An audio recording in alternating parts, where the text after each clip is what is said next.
What's my purpose? Why am I here? This is a human question. It's probably one of the biggest questions we ask. We feel this deep need to have a point, to matter. We look for it in our jobs, our families, our hobbies, our impact on the world. We read books and listen to talks about finding our passion, our calling, our unique destiny. And often, we end up more confused than when we started. We feel pressure to find this one big special thing that we were put on earth to do. If we don't find it, we feel like a failure. When people turn to the Bible with this question, they sometimes expect a similar kind of answer. They want a verse that's like a personalized mission statement, a clear sign pointing to a specific career or life path, a cosmic treasure map within percent that marks their purpose. But the Bible doesn't really work that way. It approaches the whole idea of purpose from a completely different angle. It's less about you finding your unique individual purpose and more about you discovering the grand overarching purpose you were created for. It's less about finding something and more about becoming someone. The Bible shifts the question. Instead of asking, what is the purpose for my life? It first answers the question, what is the purpose of a human life? It starts big. It starts with God. To get at this, we have to go back to the very beginning, the first pages of Genesis. Before the confusion, before the striving, before we even started asking the question. If God creates the world, he speaks and things come into being. Light, water, land, stars. It's all orderly and good. Then he gets to his final creative act, humanity. The text says God created mankind in his own image.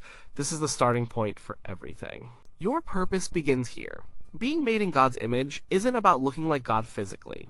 It's about being his representatives, his mirrors. We were made to reflect his character to the rest of creation. We were made to be creative, like he is creative. We were made to be relational, like he is relational.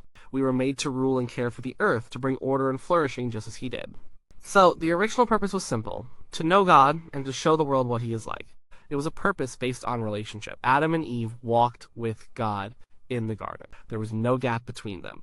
Their work caring for the garden was a direct extension of this relationship. Their purpose wasn't a separate thing they had to go find. It was what they were.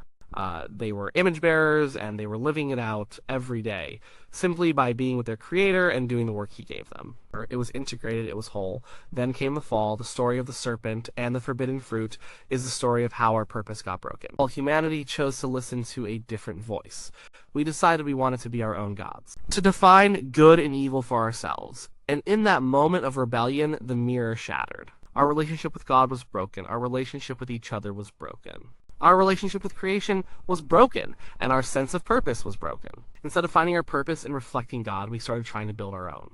We began looking for our meaning in ourselves, in our accomplishments, in our power, in our possessions, in our children. We started looking horizontally at the world around us or internally at ourselves instead of vertically at God. The whole story of the Tower of Babel is a perfect picture of this. Let us make a name for ourselves. That's humanity's new broken purpose. It's a purpose centered on self, and it always leads to confusion and scattering. This is the state we're all born into. We are all searching for a purpose, but we're looking in all the wrong places. We try to piece together a sense of meaning from our successes and our abilities. But it never quite satisfies. The job that felt like a calling becomes just a job. The relationship that we thought completed us reveals its own cracks. The achievements we chase leave us feeling empty once we get them. We are trying to fill a God-sized hole with things that were never meant to fill it.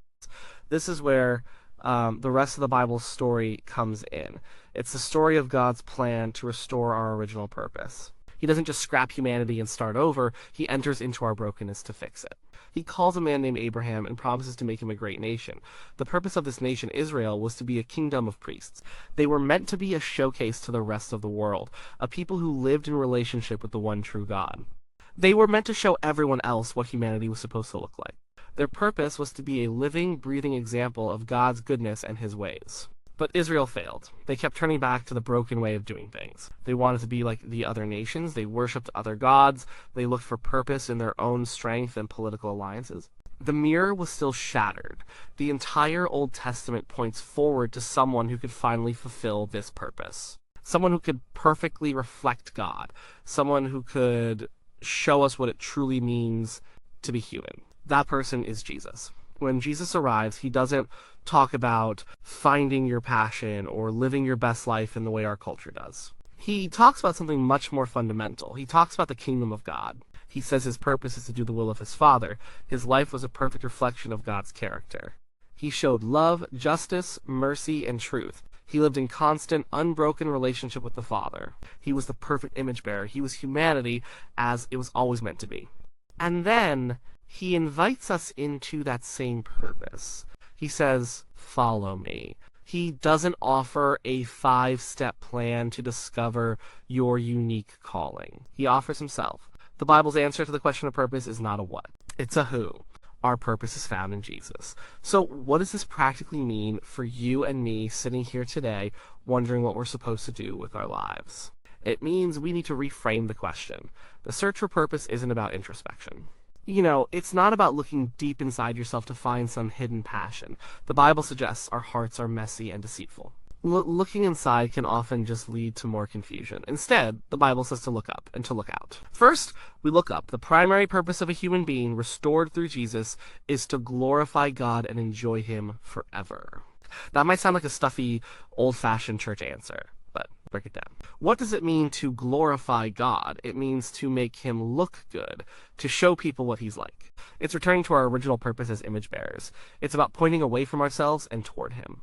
We do this when we live in a way that reflects his character, when we are patient, kind, forgiving, and just, when we create things that are beautiful and true, when we love him with our whole heart, soul, mind, and strength. And the second part is just as important, and enjoy him forever. This isn't a chore. Our purpose is not to begrudgingly serve a distant master. It's to find our deepest joy and satisfaction in a relationship with our Creator. He made us, and he knows how we work.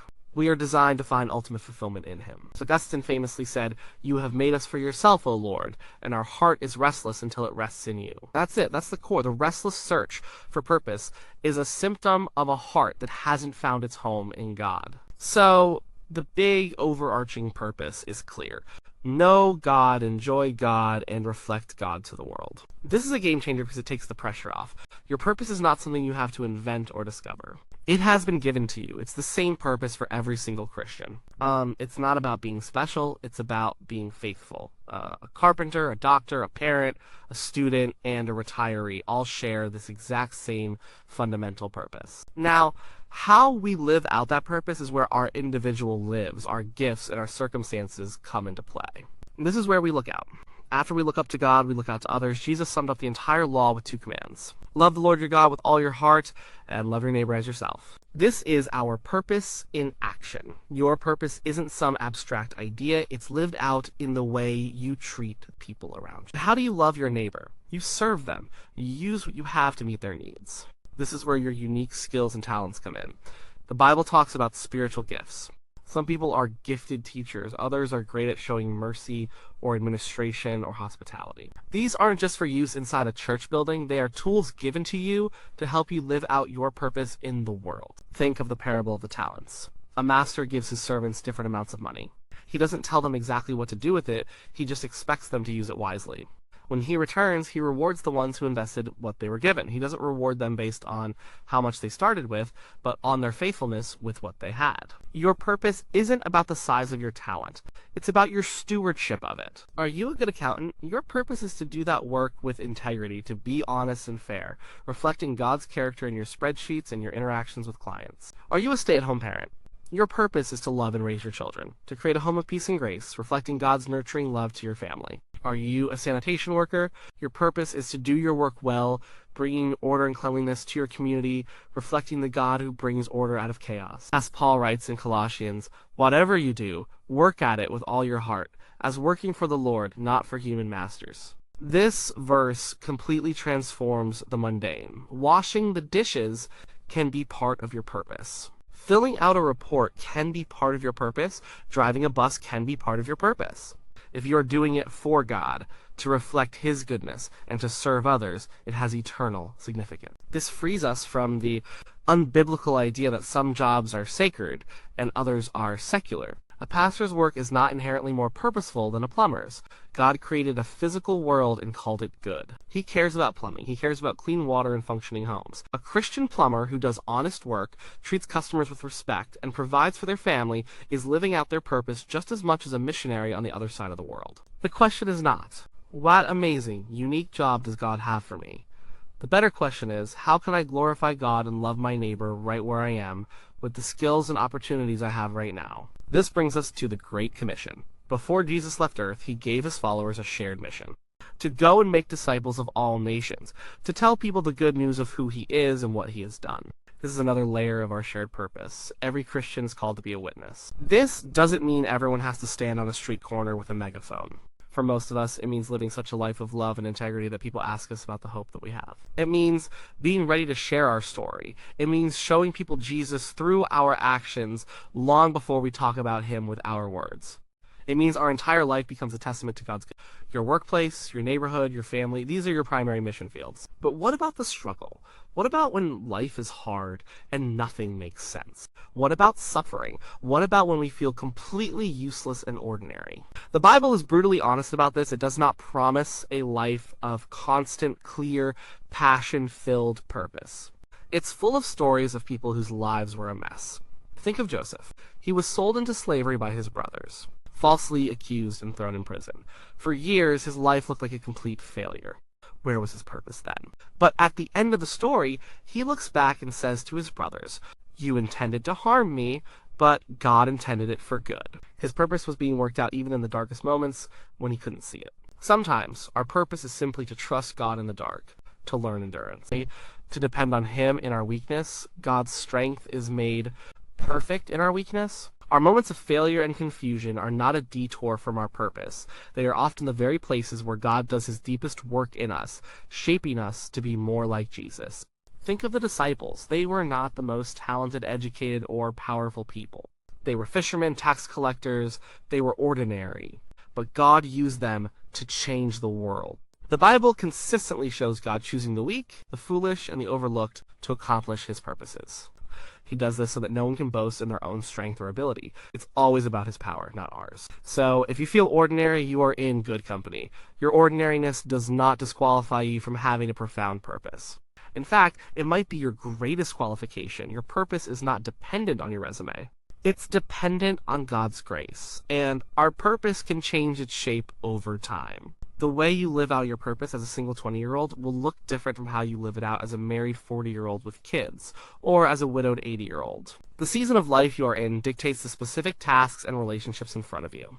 The book of Ecclesiastes says there is a time for everything, a time to plant and a time to uproot, a time to build and a time to tear down.